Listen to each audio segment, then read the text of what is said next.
on September 8th, 2025, the remains of a severely decomposed body was discovered in the front truck of an impounded Tesla. Pretty quickly, investigators were able to establish that the vehicle was registered to a David Anthony Berg. In 2002, when they would have met, she would have been 11. And looking at her, she does not look 18 or 19. Obviously, no one knew how dark this situation was going to get, but I think the fact that people had been keeping record of this is more confirmation that this is far more than just like coincidences adding up. When there's too many coincidences, you're just kind of like, what are we doing? Welcome back to my channel. If you're new here, hi, hello, welcome. I am Sherrilyn, and I am so glad you found me. If you're not new here, welcome back. Thank you for joining me every single upload. You already know I love and I appreciate you so much. Okay, let's get into it. We have a lot to talk about today. Today is like one of the most requested cases I've had in a long time. It is a case that is currently unfolding. I know I don't usually do these types, but you know what? I usually regret to say, like, I don't really use these types, but I feel like we got a lot of information, and then you know, something major happens and it's like, Sherrilyn, you were so wrong. But here we are,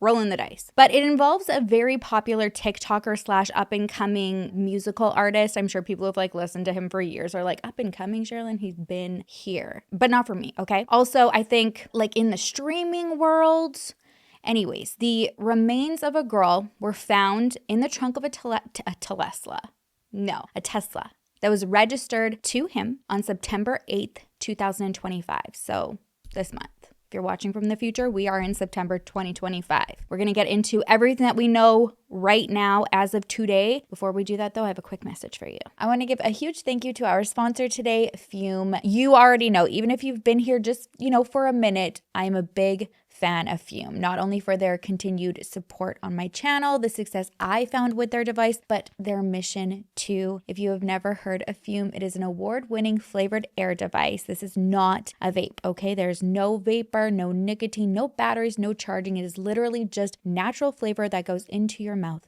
not your lungs. It also moonlights as like the best emotional support fidget friend. So you can twist it, you can click it. So that's satisfaction on its own, but then it also satisfies that hand to mouth motion without the chemicals. If you have already tried to stop a bad habit cold turkey, I'm sure you know it's very hard on the brain, okay? I mean, it's hard for everything else in general, you know, like even your loved ones like having to deal with you, but Fume works by replacing that hand to mouth fixation, calms the nervous, you know, tensions through that little fidget aspect, and distracts you from your bad habit with their flavor cores. So if you're reliant and really attached to, you know, drawing in some sort of flavor, that is a game changer, these little cores here. They're also all about doing things the right way. They continuously invest in third-party studies to make sure that their products are safe and are backed by doctors in the US. So this is not just trendy, it is trusted. If you or someone you know is trying to let go of certain habits, I absolutely recommend Fume. And right now you can try it by going to tryfum.com/SherrilynDale or scan the QR code on the screen and use my code SherrilynDale to get a free Fume topper when you order your Journey Pack today. Once again, go to tryfume.com. That's tryfum.com/SherrilynDale, or just scan the QR code and use my code SherrilynDale to get a free Fume topper when you order your Journey Pack today. You are welcome in advance, and thank you so much to Fume for sponsoring today's video. All right, so I want to start this video off with some disclaimers, all right, and some discussion ground rules. I do want to have, you know,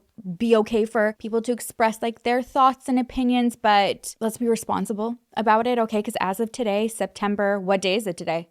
25th, 26th, 2025. There have been no charges. It is not lost on me, though, that what is being presented and speculated online is deeply concerning. And there is definitely like a whole conversation on the nature of the relationship that is being presented to us like on its own. But, you know, for responsible discussion purposes, I just want to remind not only myself, but, you know, everybody watching that as of today, there are no charges. Okay, so let's get started. So like I said, this month on September 8th, 2025, the remains of a severely decomposed body that was wrapped in like a bag or plastic was discovered in the front truck of an impounded Tesla in a Hollywood tow truck impound yard after a foul smell was reported coming from the vehicle. Now, this car had been abandoned in the Hollywood Hills area with Texas license plates and had been reportedly parked for days. Some sources are saying that it was like at least 5 days in this neighborhood, and neighbors of this area had recognized the vehicle because it was usually parked in a driveway on one of the homes in this area, but then noticed like it had moved to a few different areas like within that area, I believe, and then had been parked in, like one stationary area.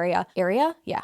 Good job. For several days in a row. And then that is when a tow truck was called to have it impounded. I'm also seeing sources that say the reason it was called to be towed in the first place was because residents who had walked by it said it smelled like garbage. So after it was brought to the impound lot, it was also reported that there was a foul smell coming from the vehicle there as well. And so at that point, authorities were called to investigate. And when they opened the trunk, they found, I always want to say like front trunk when I'm explaining this because I don't own a Tesla. I had no idea. I've only been in a Tesla if I've Ubered for one. So I didn't realize the trunk was like in the front. So that is where they found a severely decomposed and dismembered female body. And it was reported that only her head and torso were in the trunk. The medical examiner's office said it appeared that she had been deceased inside that vehicle for an extended period of time before being found, so we don't know how long. What we do know is pretty quickly investigators were able to establish that the vehicle was registered to a David Anthony Burke, aka the musical artist known as David. And I feel like I also need to, I don't know why, explain just for the visual for anyone listening, the way David is spelled is with a D4VD.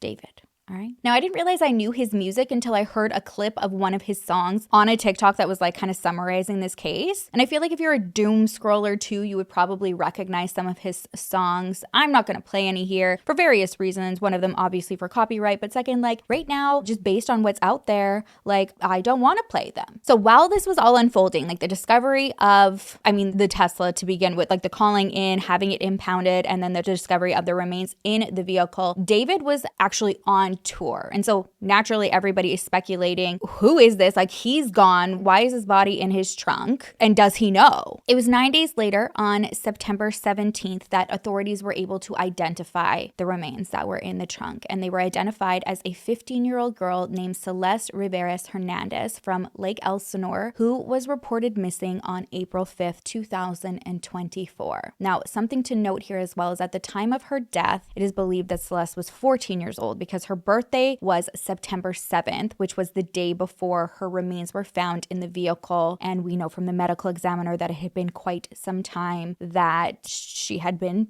deceased. And that absolutely broke my heart, putting that into perspective because, you think back on that time and it's like those were the days of celebrating your birthday. It was just such an exciting time at that age. And to think that she was a day away from being discovered, like her body in a trunk dismembered, like to put it brutally, but it is brutal, and discarded. It just makes me sick. Now, although investigators are saying that it is unclear what connection, if any, David had to Celeste, and that there are no persons of interest at this point, and that also her death has not yet been ruled a homicide, there is a lot of speculation that they did know each other, and based on what I have seen, it's extremely concerning how David allegedly fits into this. Now, prior to even identifying Celeste as the victim, her family believed it was her after the medical examiner had disclosed that the victim had a tattoo on her right index finger that said shh, SHH, and that they knew prior to her going missing, she had a boyfriend named David. So when it was like, this was what was identified, and then the vehicle was registered to a David, they were like, oh my gosh, like, of course you're not wanting that to be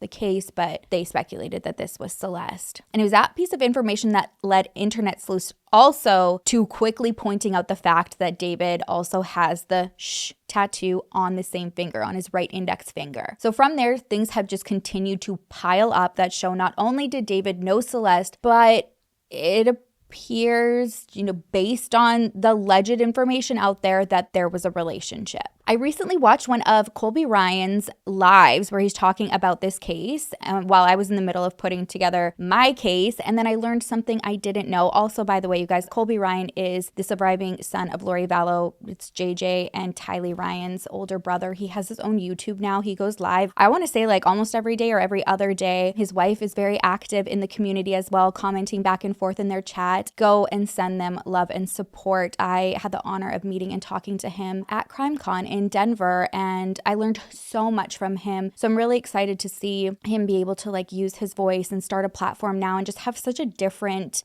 I don't know, opinion and context to these cases, you know, just having experienced it himself. So anyways, go and check him out. But on that live, as per Colby's wife, Kelsey, David was a Fortnite streamer, which I had no idea about. And I think he was always like streaming on Fortnite and like listening to music. So allegedly he got like copyrighted for having music in his videos, like playing in the background. And so those like got pulled. I don't know if it was like he was posting on YouTube or if it's different on Twitch and then it gets pulled, or if he just decided to pull it because he's like, well, like I'm not making any money off of this and like the artist that I'm getting copyrighted for is, so I'm going to pull this off. Either way, I think it was his mom that suggested, well, why don't you make your own music to play in the background? And he did. And I guess it popped off. So as of right now, September 2025, don't know how many times we've got to say that one, but just a refresher. He is 20 years old, born in Queens, New York, but I guess he was raised in, he was raised in Texas. And like I said, he blew up on TikTok, but initially had started posting his music when he was creating it here on YouTube. And then I also think SoundCloud. When I say SoundCloud, sorry guys, tangent time.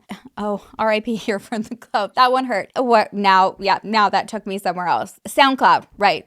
There we go, Sherrilyn. That feels nostalgic for me. You guys have to let me know in the comments if people still like upload to SoundCloud now, or like is it all just like done on TikTok? I don't know how this world works, but SoundCloud was like a really big thing in my like early 20s.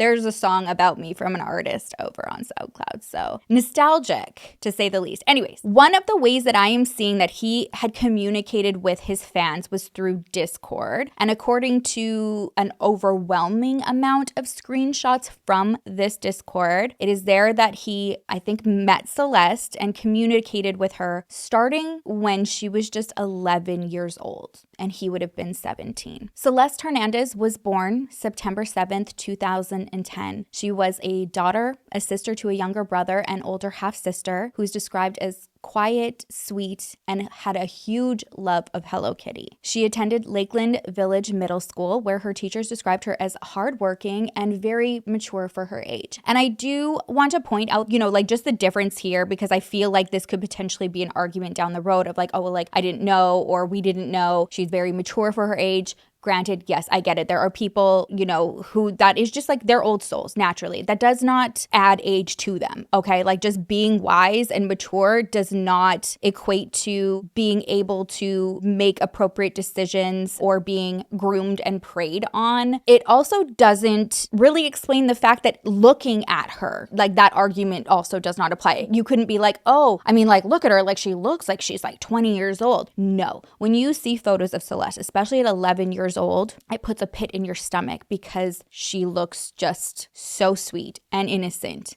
and 11. Those who knew her said that there was an obvious behavior change in about 2024. She had run away from home a couple times, sometimes for days at a time, and started skipping school often. There actually is a clip, I'm sure if you've been on TikTok to see any of this case, that you've probably seen of her teacher talking about this. That's her in my classroom in front of this poster right here.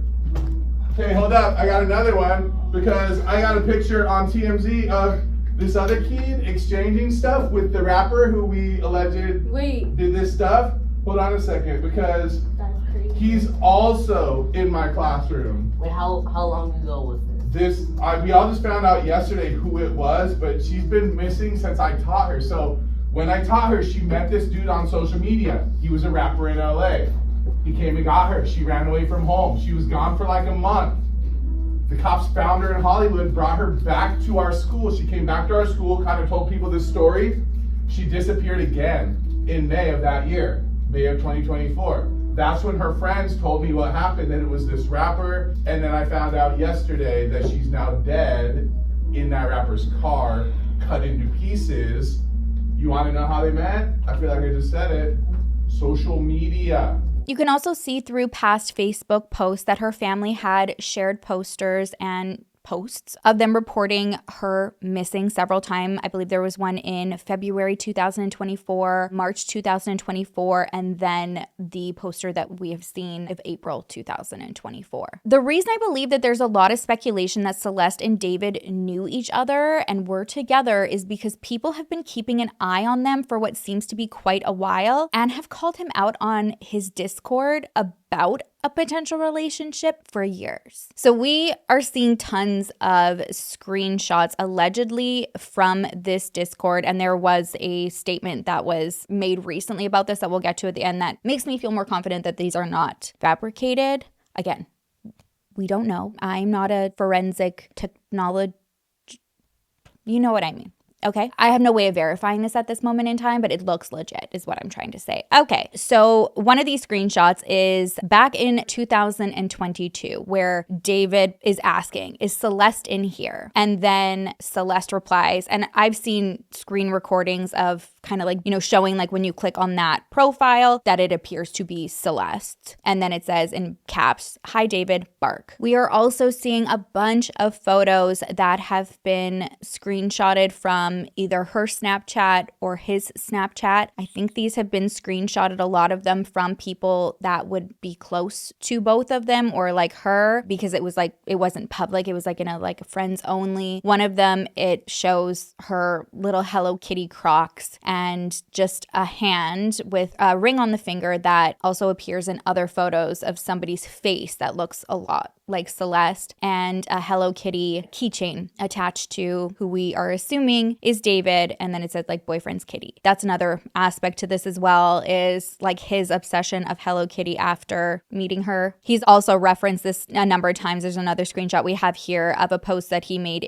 this is a TikTok post, I believe, on February 2024. It says, when your card declines at therapy and they bring in that one Hello Kitty girl you met in 2021. Also concerning with the dates there, the years there. I mean, I will say these aren't photos that are just like so blatantly obvious. Hers not like head-on shots. You know, there's an attempt at being discreet here, kind of like covering the face. Again, I'm not, you know, a detective here or a lawyer, but it appears to be, it looks very, very much like Celeste in these photos, even with her covering her face. Here's another post allegedly from August 2022. Celeste messaging him on Discord saying, "My parents are so fucking annoying. They won't let me go see you perform Broken Heart." He replies, "Don't worry, I'll fix it." They have also, or who people believe is Celeste, has allegedly also been on live streams with David in the Discord, and him even saying in it like,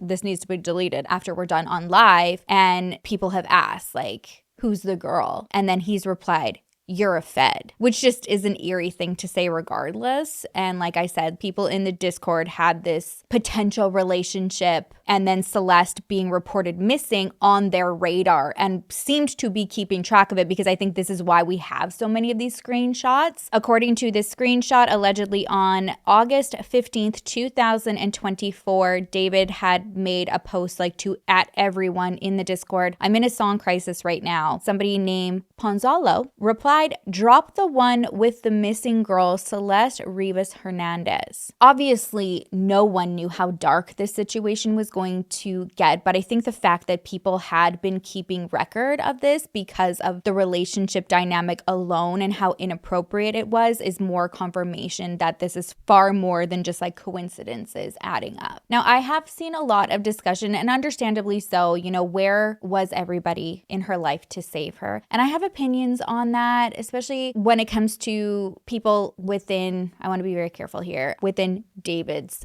circle that, you know, like would have been a part of like his music and stuff like that, and like adults. That being said though, I've seen a lot towards her family, and I think that we need to remember, like in these cases, these are real people who I believe just did the best that they could, right? And this age, especially with girls, I've said this so many times, speaking from experience of, you know, like what I put my family through, as well as I've been so lucky with my girls. I mean, the two youngest, they're not at this teen years yet, but with my oldest, they're hard years, like not just like for the family, but like to watch them go through all of these changes and confusion and fights, and it's not an easy time. And I think that everybody just tries to do the best that they can. So when it comes to her family, like I do want to believe that. I want to believe that they did what they could without completely pushing her away. You know, there was reports of her being missing. They did report it to authorities. They went online to, you know, try to plead with like her friends to let them know where she was and hope that she was okay. Obviously, like you never want to imagine that this would be the outcome. And I'm sure if they had an inkling of that, you know, they would have probably like strapped her down somewhere and kept her home. So I just want that to be on people's minds because I have seen a lot of discussion about it. Further, you know, like on top of that too, though, I do believe that based on a photo that I've seen circulating, that her family was kept from a lot of information about their relationship and her whereabouts. So this was a photo that was taken, I believe, in 2024, and it is allegedly of David giving money to friends of Celeste in the area in Lake Elsinore to keep them from sharing like their relationship and where she was. Allegedly, the place that this photo is taken is only 0.3 miles away from her home. So like basically like a 5-minute drive. And if you look through the photo or the comments on the photos, like when this one comes up specifically, there are people in there who I know, they are alleging that they knew of this going on. Like this was well known that he was like a predator and had done this on more than one occasion, you know, and was known to target like the kids, like you're paying the kids off to be quiet. And I think that that is also something important to keep in mind here. These are kids, you know, probably being told that they're doing the right thing. They're being bribed with money. I'm sure a lot of them listened to him or watched him. So again, like you have that power dynamic on top of it. That needs to be considered as well. To me, this is no different than like grooming. It is a form of grooming. You're convincing kids that, you know, you're to be trusted. Here's a bribe. Do what I say. And we're good. That being said, the problem I do have, like I kind of alluded to, is the adults that would potentially be in David's circle, like maybe his record label, possibly an entourage that would have seen her, because there are clips of videos and photos of her out in public with him. And yes, like in the photos and the videos, they're trying to be secretive, but I mean, there are people with them that are seeing this. Now, just days ago, there was a statement released by, I think it was one of the moderators, correct me if I'm wrong, on the Discord, that alleged that the screenshots of the messages and the live stream and all that appears to involve Celeste and David are real. And they're saying that they had no idea that she was underage. So it says, to the members of this server, we, the Discord and Twitch staff team. Okay, so this wasn't even like just moderators. This is like the Discord and Twitch staff team want to clarify that we, or maybe it's like the team of like his Discord and Twitch. I don't know. I'm overthinking it now. Anyways, we want to clarify what we knew and didn't know regarding Celeste. We were not aware of her true age or that she was a missing person. We also did not have any contact with her outside of what was public. From what we shared in David's Twitch streams and from her role in the server, we understood her to be around 18 to 19. She appeared in 2 streams, but otherwise was not active in the server, and we did not have ongoing communication with her. Most of us are not located in California, so we were not aware of any missing persons report connected to her. Additionally, the staff team has had minimal contact with David or his management. Okay, so there. Again, keep reading, Sherrilyn. The answers will come. This was the ones running his stuff. The mention of her full name within the server was not seen in real time due to how fast the chat moves when David pings everyone. As a result of the situation, the majority of the staff team has left the server and we no longer associate with David. We do not support his actions in any capacity. Our priority has always been the well-being of members in this community. We are deeply saddened by the situation and extend our prayers to Celeste's family. May she rest in peace and may her family receive justice to support her family directly. Here's the link to the official GoFundMe. Rest in peace, Celeste, Rivas, Hernandez. I will also have the GoFundMe linked in my description. So,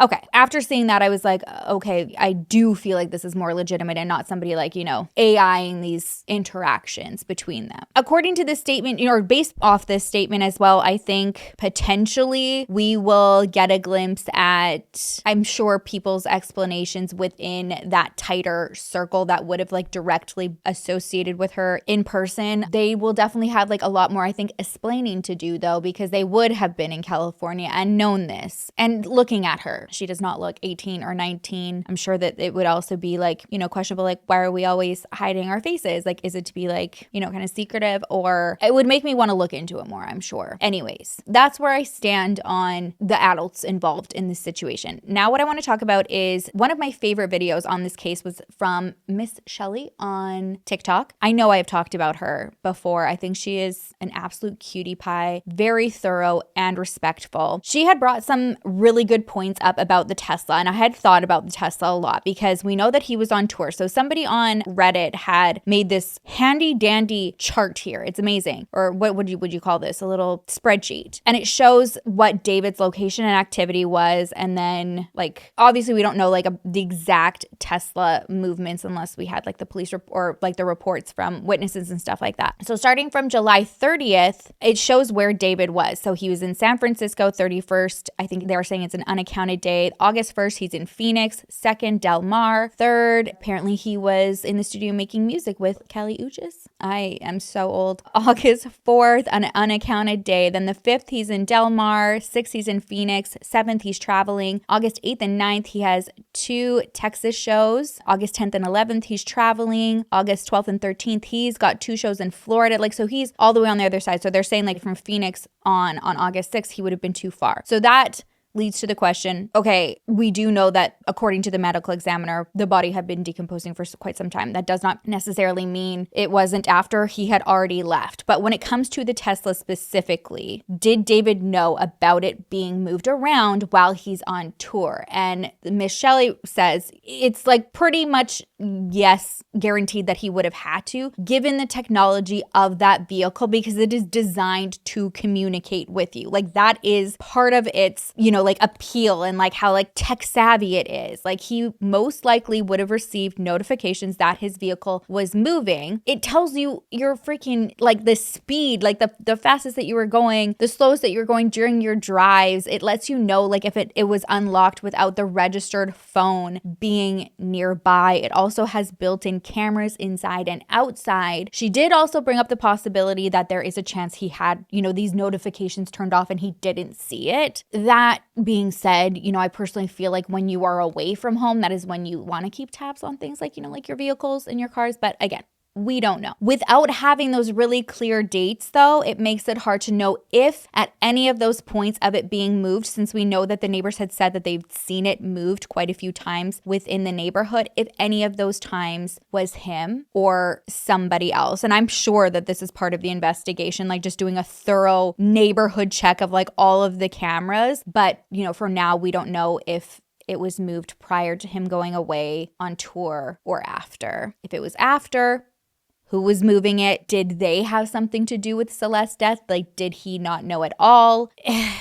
There's so much, okay? Another thing that has been largely discussed is his music and music videos, which kind of intertwines in that because it's like, was this somebody close who, because of the material that David puts out there and how he expresses himself like through his art and music, it is very dark. And I'm not saying that anybody who does, you know, like who's like a dark artist is sinister by any means. That's like a form of expression. But when you look at it, you're like, oh, okay. Like it's almost too eerie because it seems so obvious when you look at everything that he's put out there. Now, the first song of his that went viral was in 2022, and it's called Romantic Homicide. And the lyrics that seem to really be standing out to people right now, and I'm seeing like clipped everywhere, is in the back of my mind, you died, and I didn't even cry. In the back of my mind, I killed you, and I didn't even regret it.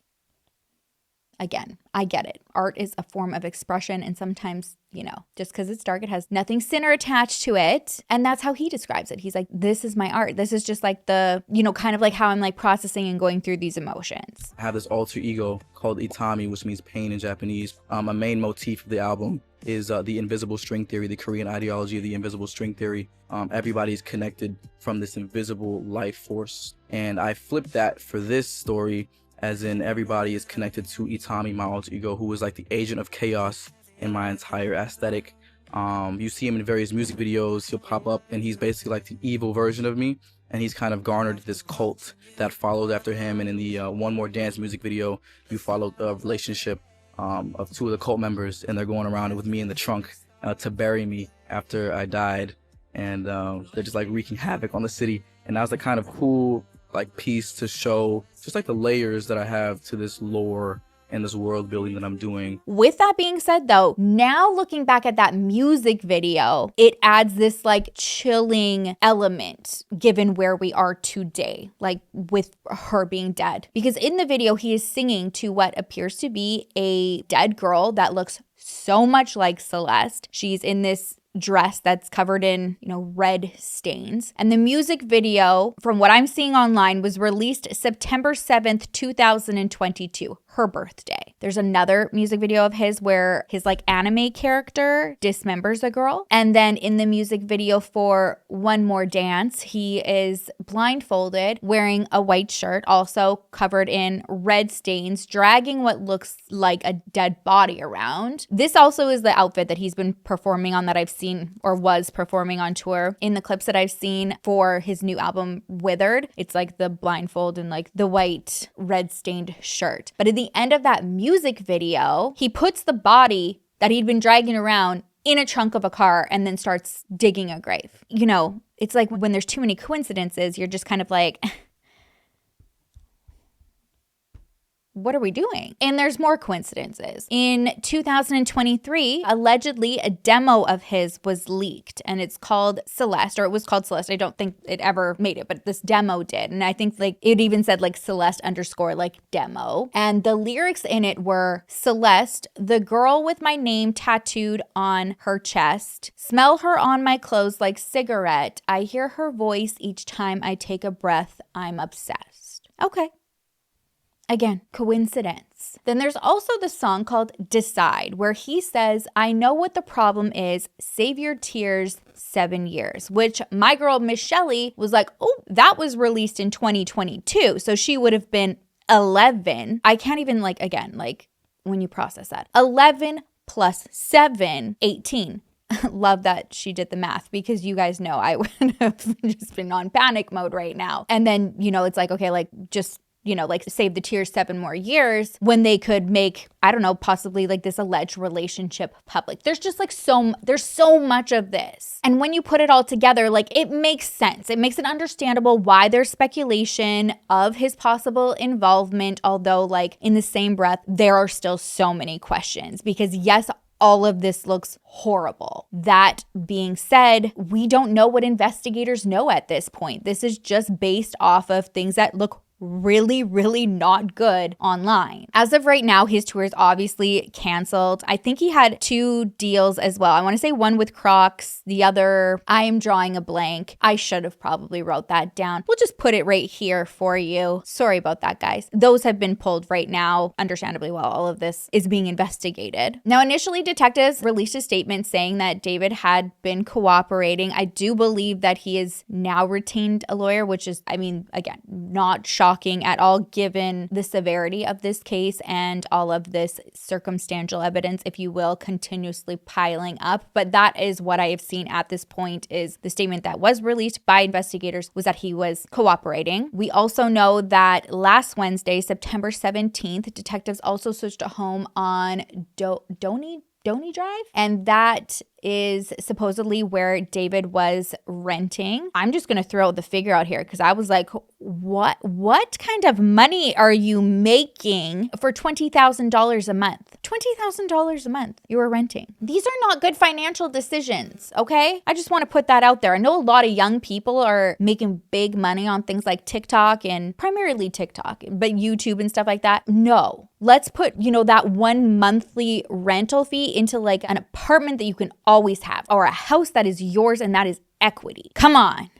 Anyways, I did see from a news report that law enforcement sources with knowledge of the case, but who are not authorized to speak publicly about it, so gave this, information to their reporter source, had said that detectives have retrieved various items, including electronics and computers. And I believe we're also looking for traces of blood, looking through the pipes and drains and stuff like that as well. As of the past 24 hours, though, we are September September 25th, 2025. If you are listening from the future, how many times have I said September? We should have done a counter at the beginning of this episode. Anyways, it was reported that I don't think he has, but movers have been there, packed up everything for that home. So that's like a week after the search, movers are there getting everything out. We don't know what's going on behind the scenes, but this is where things are at right now. There is a lot of speculation. It is understandable why, though, when you add up all of these like coincidences and allegedlys together, why people are concerned. And I think at the very least, it's not the least, because this is a huge deal regardless. If David had nothing to do with Celeste's death, based on what we've seen out here, the photos, the screenshots of the conversations, the alleged paying off of friends, that there was a relationship of sorts, that in itself is disturbing. Okay. In 2002, when they would have met, she would have been 11. And like I said, like we'll pull the picture of what she looked like at 11. And that just... it just makes me sick. It makes me absolutely sick. The fact that she was 14 when she died and probably so scared. I'm trying to imagine, like we just recently talked about a case like this where it was Stacy's case last week, where at this age, you know, if somebody older is showing interest in you, it's so hard to realize how wrong that is until like years later, and you mature and you take that for what it really is, which is wrong and predatory. So that's what I keep getting stuck on. Obviously the outcome here, she needs justice. We need answers. But given all of that aside, it's like there is what seems to be a clear issue here with the relationship she was in prior to her death. I do feel like, just for the sake of mentioning it, I saw it more towards like the beginning of things, you know, like just information kind of like spiraling everywhere, that there was a mention of a second Celeste that had been brought up. So there's also a Celeste Herrera who is older, and allegedly there was like some online interaction with David, and people thought that, oh, like she looked a lot like Celeste Rivas Hernandez, and we're getting them confused. But I mean, at this point, like we now know, like it is confirmed by the medical examiner who the victim is, and it was Celeste Rivas Hernandez. So whether there was, you know, conversation or any interaction with this other Celeste, we also have a lot of what appears to be pretty solid proof of a relationship with Celeste Rivas Hernandez and David for years prior to her death. I do have a feeling that we are getting closer to answers, though, because I just saw this morning that Celeste's body was returned to her family for proper burial. So that leads me to believe that they have what they feel they need in terms of like that part of the investigation at this point. Remember, at this point today, I won't say September again, and I did, there has not been an announcement that they have ruled her death a homicide. I mean, I feel like we know that will come, and probably why they possibly like had her body up until this point. But I mean, we're on here like just like hearing what we know so far and just how horrific it is, and assuming that it's a homicide. But just for this video's sake and just for the information that we have as of today, this is where things are at. So I will keep you posted on how things unfold. And I feel like I have a lot of follow-ups to do. So if that's something that you were interested in, let me know. Not only just like recent cases that we've talked about and little like bits of information that have been added after the fact that I would, you know, love to like include somewhere, but also like past cases. There's been a recent arrest in the Blake Chappelle case that I've been wanting to talk about as well. So let me know if that is something that you would want like as a bonus episode, and then I could put that together too. But for now, that is it for me today. Thank you again so much, Fume, for sponsoring today's video. Do not forget to head over to tryfume.com/SherrilynDale or scan the QR code and use my code SherrilynDale to get a free Fume topper when you order your journey pack today. That is tryfume.com/SherrilynDale or scan the QR code and use my code SherrilynDale to get a free Fume topper when you order your journey pack today. I will see you in the next video. I will miss you terribly. Until then, make sure to love each other, love yourself, and I will see you soon. Bye.